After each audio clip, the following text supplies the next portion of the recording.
السلام علیکم ورحمۃ اللہ وبرکاتہ۔ امید کرتا ہوں میرے سارے ناظرین بخیریت ہوں گے، اللہ تعالیٰ سب کو خوش رکھے، سلامت رکھے۔ ناظرین کرام، آج کی ویڈیو میں آپ کو سناؤں گا محترم جناب مولانا فضل الرحمان صاحب کا ایک زبردست بیان، اور وہ ایران اور اسرائیل کی جنگ کے بارے میں جو بیان فرماتے ہیں، بہت زبردست بیان ہے۔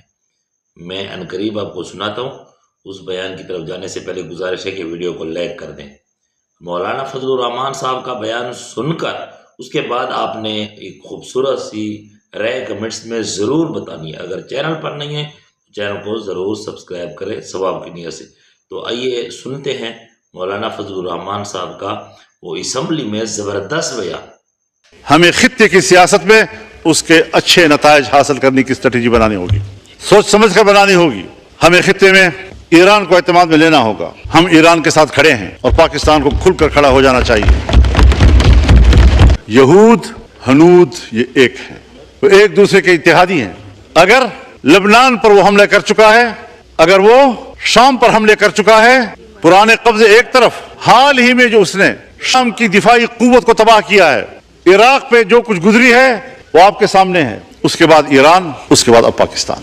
تو فلسطین، لبنان، شام، عراق، ایران اور اب پاکستان، اور پاکستان کی ایٹمی قوت کو تباہ کرنا ان کا ایجنڈا ہو سکتا ہے۔ ادھر سے ہندوستان ہمارے لیے خطرہ ہے۔ ہم خطے کے ممالک کے ساتھ انگیج نہیں ہو رہے، ہمیں وہ پالیسی بھی بنانی ہوگی۔ ہمیں اپنے دوست ممالک ہم سے دور ہوتے جا رہے ہیں، وہ گرم جوشی نہیں رہی ہے جو کسی زمانے میں تھی اور آج ہونی چاہیے تھی۔ جناب اسپیکر، ہمیں اس پہلو کو بھی مد نظر رکھنا چاہیے کہ آج پھر ایک دفعہ ہم بارود اور میزائل اور بمباریوں کے نشانے پہ ہم نے بہت خون دے دیا ہے۔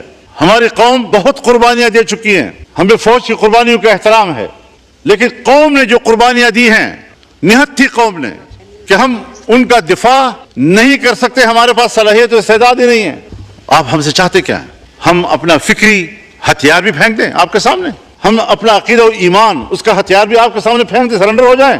میں اعلان کرتا ہوں کہ اگر ریاست کے ذمہ داروں کو، حکمرانوں کو اس قسم کے ایجنڈا قبول و منظور ہے تو پھر آپ کی اس سوچ کے خلاف میں اعلان جنگ کرتا ہوں۔ اور ابھی تک میرے مسلمان بھائی کا خون پی پی کر صہیونی درندوں کا پیاس نہیں بجھ رہا، مسلسل بمباریاں جاری ہیں۔ جہاں پر صہیونی مرتا ہے، جہاں پر مودی مرتا ہے، اس سے تو ان کو تکلیف ہو رہی ہے، لیکن اگر ایک غریب مسلمان، غیر مسلح مسلمان، چھوٹے چھوٹے بچے، خواتین، بوڑھے بزرگ، ان کا خون بہ رہا ہے، پورا شہر ملبے کا ڈھیر بن گیا ہے، اس کا کسی کو احساس نہیں ہے۔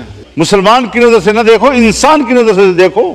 اس کا معنی یہ ہے کہ اگر کوئی شخص مسلمان نہیں ہے، اگر کسی شخص کی زندگی قرآن و سنت کی تعلیمات سے آراستہ نہیں ہے، تو پھر یہ انسانیت نہیں، اسی کو ہم حیوانیت کہتے ہیں۔ اس انسانیت پر فخر مت کرو، شرم کے مارے تمہارے سر جھک جانے چاہیے، اس کو انسانیت کہتے ہیں۔ پاکستان اسلامی دنیا کا طاقتور دفاعی قوت ہے، پاکستان اسلامی دنیا کا ایٹمی طاقت ہے، پاکستان کے اندر وہ تمام صلاحیتیں موجود ہیں کہ وہ امت مسلمہ کی قیادت کرے، اور ہم ہیں کہ ملک کے داخلی صورتحال میں بھی ہم دفاعی پوزیشن میں ہیں، اور خطے کی صورتحال میں بھی ہم دفاعی پوزیشن قیادت خاک کریں گے۔ ہم یہی پیغام اس پارلیمنٹ سے امت مسلمہ کو جانا چاہیے، OIC کو جانا چاہیے۔ بین الاقوامی اداروں کی کوئی حیثیت اب نہیں رہی، OIC ایک دکھاوا ہے، OIC۔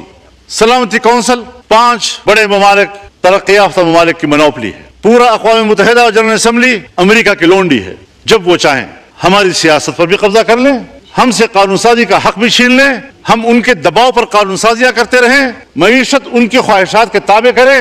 کب ایک طاقتور ملک کی حیثیت اختیار کریں گے ہم؟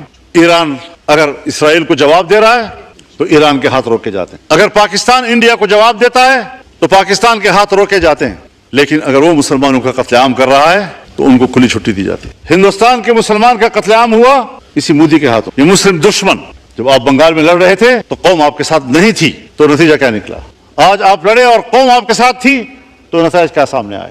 اگر ہماری دفاعی قوت اپنی آئینی اور پیشہ ورانہ ذمہ داریوں کو پورا کرتی ہے اور خود کو وہاں تک محدود رکھتی ہے، قوم کل بھی ان کے ساتھ کھڑی تھی، قوم آج بھی اس کے ساتھ کھڑی ہو۔ لیکن سوالات دو ہیں، کیا ہماری اسٹیبلشمنٹ اپنی ذمہ داریوں تک محدود ہے؟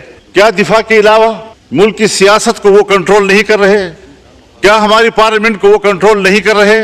اگر وہ نہ چاہیں، پارلیمنٹ کے سپریم ہونے کے باوجود میری تقریر باہر نہیں جا سکتی،